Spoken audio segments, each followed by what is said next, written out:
আল্লাহ যখন সিদ্ধান্ত দেয় ইমান দিবে না, হেদায়েত দিবে না, তো কারো ক্ষমতা নেই।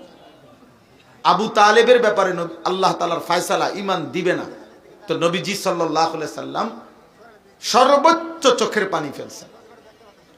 হাদিসের বক্তব্য, বুখারীর riwayat, নবী সাল্লাল্লাহু আলাইহি ওয়াসাল্লাম বলছেন আবু তালেবের ব্যাপারে ইন্তেকালের সময় বলছেন, শত শতবার কালিমা পেশ করছেন। ফালাম ইয়াজাল রাসূলুল্লাহ সাল্লাল্লাহু আলাইহি ওয়াসাল্লাম ইয়ারিদুহা আলাইহি, বারবার কালেমা পেশ করছেন, কালেমা পড়ে নাই।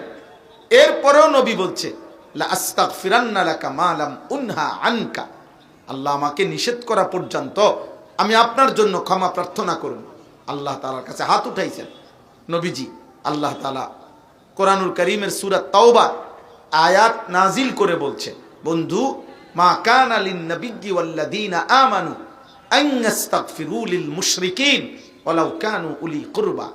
কোরআন শরীফের আয়াত। আল্লাহ বলছেন কোন নবী কিংবা ইমানদারের জন্য কারো জন্য অনুমতি নাই, নিকটাত্মীয় ঘনিষ্ঠ জন কিন্তু মুশরিক, তার জন্য আমি আল্লাহর কাছে ক্ষমা প্রার্থনা করার অনুমতি নাই। হাত নামান, আমি ঈমান দেব না, মাফ করব না। এই জন্য দোস্ত, নওজোয়ান ছেলেরা, অনেক ছেলে তোমরা বুঝতেছো না,